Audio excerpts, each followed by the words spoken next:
Hello and welcome. I'm Matthew Cordova, and on today's episode of Radio Royale, we will be discussing about trash and its impacts in communities. We will have guests later in the podcast that will share their personal experiences with it. One is a student that has been attending DHS for the last 4 years, and the other is the head custodian of the DHS campus. But before that, I'd like to share some information about plastic pollution. An article by National Geographic titled Plastic Pollution explains the reason for the invention of plastic. Plastic was an invention created by Leo Baekeland. His invention of plastic revolutionized transportation, medicine, and safety equipment. However, this created throwaway culture, the idea of using it once and tossing it away in hours, if not minutes, while its lifespan of plastic can reach up to hundreds of years. Plastic's effect on the environment disrupts animal life, with land and sea animals consuming it. Nearly 2,100 species of animals have been affected by plastic. It is up to us to stop this and to dispose of our trash correctly. Now, on to our first guest. Hello, today I'm with Mason. And today we're going to be discussing about school campus trash, more specifically Dublin High. Now Mason is a senior just like me at Dublin High, so he has had the same 4 years of experience of trash around our campus. Now Mason, what are your general thoughts about the level of trash on campus? So I'd say that the trash is pretty good. Like if you're just walking around, there's not much, but after lunch, during lunch, it's just a lot because people don't pick up after themselves, you know? So you would say, in general, that DHS has a relatively clean campus, except for when it is lunchtime. Yeah, that and the bathrooms, definitely. Okay, so that goes on to my following question on, have you noticed any specific areas on campus that tend to have more trash? If so, where? The bathrooms. I see. And how does seeing all this trash around campus, or during lunchtime in the bathrooms, make you feel? Well, I haven't seen it lately because I go off during lunch, but maybe sophomore, freshman year, junior, I'd be like, damn, people don't pick up after themselves. Yeah, I agree. Now, with all this trash, have you ever participated in campus cleanup activities? If yes, how was your experience? I haven't participated in any cleanup activities, but when my friends used to leave their garbage on the table, I would throw it away sometimes. Mm-hmm. So instead of them doing it, you would do it for them? No, they just weren't gonna do it, so I did it. I see. Now, do you feel that trash on campus is a recurring problem or something that happens occasionally? No, it's occurring. It is probably gonna happen from years on. Yeah. So, do you think there's any way that what we can do as seniors to stop this? Probably not, cause people don't really listen. If you tell them to pick up the trash. Yeah. What do you think is the main reason why people don't dump their trash on campus or just litter the bathrooms? Cause they know that someone's gonna clean it up. Yeah, so that kind of selfish kind of idea that someone else is gonna do it for them. Yeah. So, do you think we should have stricter rules on campus for littering? If you leave your trash, you're gonna have detention, or maybe we just don't give food at all because of the trash. I wouldn't say no food at all, cause that's a little crazy, but yeah, there should be some punishments. I see. So, do you think students should work with the custodians and staff to help clean up campus together? I feel yeah, if you volunteer to, but I feel if they catch you littering and stuff, then you should be put into that. You should be put to clean up with them. I see. So, do you take any personal steps to avoid contributing to the litter problem? Yeah, I throw away garbage. Do you throw away just your garbage or other people's garbage as well when you see it? I don't pick up random people's garbage because I don't know what they've been touching. Mm-hmm. But yeah. So would you be willing to participate in future activities like to reduce trash, like recycling campaigns or making posters to expand awareness of trash on campus? Probably not. Okay. So, how important do you think a clean campus is to have a positive environment for learning and social interaction? Oh, it's definitely important because nobody wants to walk around their school and it's looking like filthy. Like that just makes everyone's mood go down. So yeah, keeping it clean is very important. Yeah, because I think for me, I wouldn't want to be on a dirty campus because I just think that reflects on the school and its education as being like not really that good. And I would just feel safer if I was at my house where it's clean.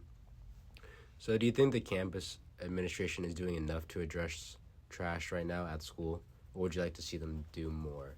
And if you would want them to see them do more, what would it be? No, I do think they're doing good because yeah, they're doing good. Well, the most that they can. They're checking the bathrooms for trash, I think. Mm-hmm. That's why they're closing it. But yeah. Yeah, so what I heard is that the reason why bathrooms are closed in majority of the buildings is because there's just so much trash and litter that's going around that they just can't handle it and keep up with all that. So they have to shut down bathrooms and stuff. So what do you feel about that? Man, it just sucks knowing that people leave trash in all those bathrooms and now we can't use them. Yeah. So if you could propose one big change to tackle this problem on campus, what would it be? Students that help the custodians clean up because more hands equals more garbage picked up. And yeah.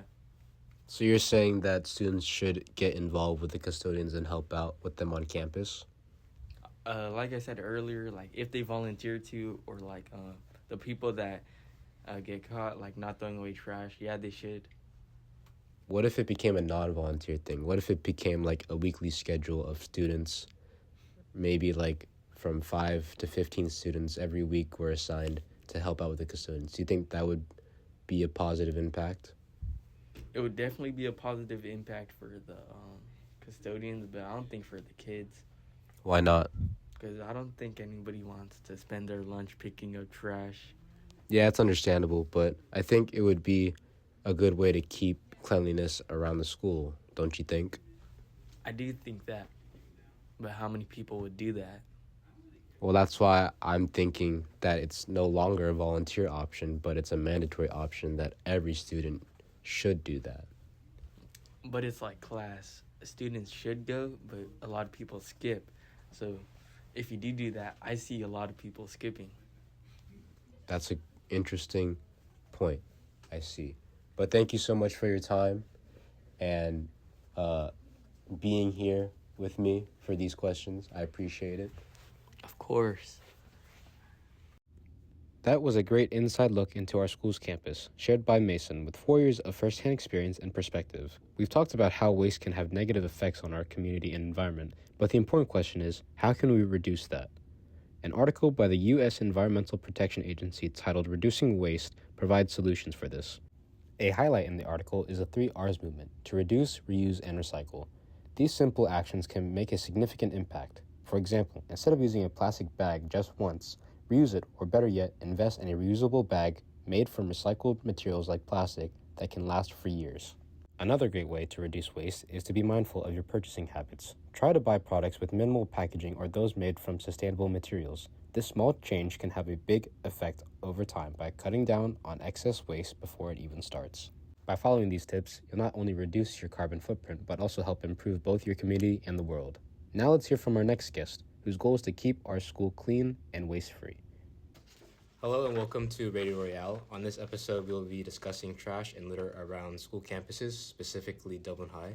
Today's episode, we have a special guest. Apologies if I mispronounced this, but Roxana Pineda? Pineda. Okay. The head custodian of DHS. Welcome, Roxana. Glad to have you here. Thank you. Thank you for inviting me. Of course. Now, before we get started, I did mention briefly just now that you were the head custodian of DHS. Could you start by telling me a little bit about that role? Okay. So my role is, hello, my name is Roxana Pineda. My role here is to organize every single event, making sure the school is ready to go and safe for every student, all girls, teacher, including teachers. Um, I'm here every morning from 6 a.m. to 2:30 p.m. But normally I stay until 3 p.m., making sure to receive every call until 3 p.m. after my mid-shift people is done with their lunch. I see. So you're here from beginning to end of the school day? Almost. Almost? Okay. Yeah. Are there times where Basi- it's ever like after 3 p.m., maybe like 5 or 6? After 3 p.m., 3:30, we have another crew coming, who is the people in charge about cleaning the inside of the school, I like see. classrooms and offices. Yeah. Okay. So what are some of the biggest challenges you and your team face daily? The most challenges is, I think, the vandalizing in the restroom. In the restroom, yeah. That's the biggest one. I think everything else is fine, but the vandalizing, breaking stuff, and then, like today, I just replaced a toilet paper dispenser. Oh, wow. It's something that costs like $35. Yeah. Plus, toilet paper is like probably $12 a roll. Yeah. It seems really interesting that out of all things, it would be toilet paper dispensers that would be broken or just like mishandled. Yeah. But all the negative aspects of it, what is the most rewarding part of the job? Rewarding part is like have people when they come and visit and they say, how clean is this school? And then students that they really notice and they're proud of their school is, I know it's not that many students that they notice how the school is clean, but when they go to other schools, they can really tell my school is they clean. can see the difference. Yeah, they see the difference. So what are some small things that students could do to help out with it? Like whether it's picking up trash or with the bathrooms? I think sometimes we had students that they really told the kids, hey, don't do that. I had a couple of students say, hey, why are you doing that? I think motivating them not to do these kind of things or report them.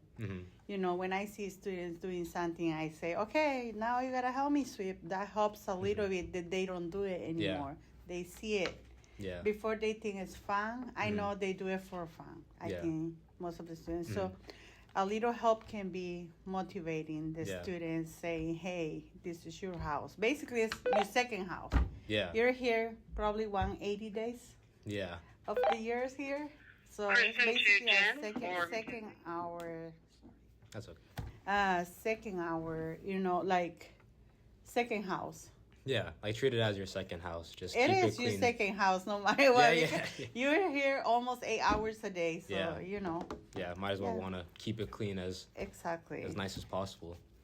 So, are there certain areas of the school that tend to get more dirtier or more disrespected? You did mention the bathrooms. The most disrespect is the restroom, and then I think that's a necessary that we should keep it cleaner than anything else. Yeah. I do notice that the stuff that they do in there is not. I feel bad for the rest of the kids because it's probably a few kids doing this stuff, and then it's not fair for the other kids. So I do feel bad for students walking all around the campus trying to find an open restroom. Yeah. So I think that's the big. I feel bad because I had kids, and then they had to suffer these consequences too. Yeah, because I remember back in freshman year, like all the bathrooms were open and everything. We used to have second-story bathrooms, and now I think it was starting. I think last year maybe it could have been earlier, but it was like everything was locked, and I had to go across the campus. I was like, "What happened?" Yeah, because they were doing so bad in the bathrooms. The admin decided to have one restroom, and then they had to check in 4 students at a time. Yeah. So I know that's terrible, and I think it's awful, and I try to open a restroom without telling admin to see what happened. Yeah. And that day, they did a mess on that restroom. Yeah. They broke every single dispenser. So I said, okay, I had to close it back. Yeah. So yeah, I think that's one of the main concerns that we have here. Yeah. And then a lunch is not so bad compared last year. The past 3 years, it's getting better this year. So and not to worry about lunchtime anymore. The only thing I'm really concerned is about the gum. The gum. If you walk around and you see, it's not that bad. When I started, it was really bad. Like gum on the floor? On the gum floor. On the floor. Floor? Yeah. It's bad. Okay. And I think they don't have no excuse. There is a trash can in every corner. No matter where you go, I'm sure you will pass for one trash can. Yeah. Yeah. That's gonna be one of the. I don't know. We were thinking with my coworker. She's on vacation right now, but we were thinking to make a walk where they can, throw their gum. But I don't know where we can do that, you know. But something fun, maybe that way we can keep up. That's one of the hardest part to do, gum removing. Yeah. So, what are some things that students could help with the custodial team during lunch? You did mention that lunch is better right now, but should we start calling people like, hey, don't leave your trash over there? Normally I told them, hey, take the trash with you. No matter where you go, you have I think the trash cans are not 10 feet away from there where they're sitting. Yeah. There is a trash can everywhere. Yeah. Even if you're going to your classroom, take it with you. You will pass for 1 or 2 trash cans while you're going to your classroom. Yeah. So I talk to students all the time and tell them, Yeah. And some of them, they do good, and some of them, it takes a little, maybe 2 years, or 3 years until they understand. Yeah. I see. So, are there any student-led initiatives or groups on campus that could help raise awareness to the importance of having a clean and healthy school environment? We don't have a group like that yet. We used to have a group that used to come and tell me that they will help to clean up the whole campus, but that's just once a year. Once a year? Yeah. Okay. I haven't seen them yet, but they just do it once a year. I wish we had more encouragement, like everyday thing. Yeah. Yeah. But I think as we get less students, it's getting easier. So it's more easy to kind of keep an eye and they see you around. So yeah, because I think fresh in 2022, 2023, we had the most amount of kids. Oh, yes. Yeah, I think it was over 3,000. 3,600. Wow. Yeah. And now it's with Emerald High, it's getting Emerald High and Valley High. Busy. So Yeah. Okay. Do you think it would be a fun or creative idea to make a contest out of this to promote cleanliness, like maybe having a school-wide challenge, like who can pick up the most trash, or a campaign among classes or teachers, like can the English class collect the most trash? Can the science class collect the most trash? You think that would be a good idea? That would be a good idea. I think it will be fun too. Yeah. Or the other thing they can do too, sometimes they just leave the gum that you can easily pick up. Yeah. And then we can give you guys gloves and, just to see who can collect more. Yeah. Those 2 things are the biggest issues in here. Yeah. To make a fun and exciting challenge out of it, Exactly. instead of making it seem like, oh, it's like a bad thing. And then we can get the care cash. Care cash this year. Just to motivate, Yeah. Yeah. And then also we can make like posters or slogans around the school to inspire others, or just to be mindful about it. Because I have been seeing more around the bathrooms, or just like the walls, like pick up after yourself, keep it clean, and all that stuff. Yes, that would be nice. Yeah. Do the custodians also help with after-school events like football games or dances and all that? We do. So it's nice. Leadership is doing a great job. They help a lot after football games or like rallies. They help to clean up. That helps a lot because when the night crew comes, they just do floor, restrooms and all of that. Because just picking up trash from the bleachers is hard. Yeah. Because it's a lot. Yeah. So it takes a little couple hours to clean up the bleachers, no matter if it's in the stadium or. I think it's a little easy to clean in the stadium than the sports complex. Yeah. Okay. What do you think the impact would be if every student dedicated 5 minutes to collecting every piece of trash they see? Oh my God, this school is going to be the best, cleanest, fast-lit school. Yeah, it's I think so too. It's going to be the perfect school. Yeah. And then just to end it off, what message would you like to leave the students with, or anybody listening to this podcast, about the importance of clean and maintaining school cleanliness? This is, I think the message is let's keep the school clean. Mhm. Use the school is like your house. Like use your restroom, keep it clean because we have a lot of people going to the same restroom. Yeah. And especially right now that we have a couple of restrooms, I think we need to maintain this restroom spotless. Yeah. The other thing is, you guys are 2,600 students right now. We are how many custodians? So we had two hands Yeah. against 6 or more people Mhm. in the school because we had staff too. So we had to take care of everybody. Mhm. So please help us using your trash can. Yeah. And that will be so helpful for us. And Yeah. we're here to help everybody. All the girls, we are girls. So Yes. we want to help everybody and be for you guys Mhm. here the whole time. Yeah. Because And they're just then- one family. So we are one family. No matter pick it what, up. I feel like all the students here are like my own kids. I have my kids here, and then whatever they suffer, I feel bad because I feel it's my own kids, you know. Mhm. So that's why I try to go around and around and check restrooms because there's a stuff that should not be happening. Yeah. Because, you know, everybody has necessities and they need to go to Yeah. a clean restroom Yes. and a clean school Mhm. and safe school. Yeah. Well, that's about it. Thank you so much for your time and making room for it out of your day. Very busy day, an important day out of this. So I appreciate that. Thank you. Absolutely. Thank you Yeah. for inviting me. It's a pleasure to have this conversation with Of you. course, of course. Okay? Thank you. Thank you. Thanks for tuning into today's episode. We explored the invention of plastic and its lasting impact on our environment, as well as heard from others about their experiences with garbage and litter on school campuses. Together, we reflected on how we as a community can create meaningful change. As we wrap up, I want to leave you with this thought. Every piece of trash you pick up, even if it's not your own, is a step toward a better, cleaner future. Small actions lead to big impacts when we all do our part. Thank you for listening. If you found value in this episode, please share it with your friends and family to help spread the message. And with that, until next time.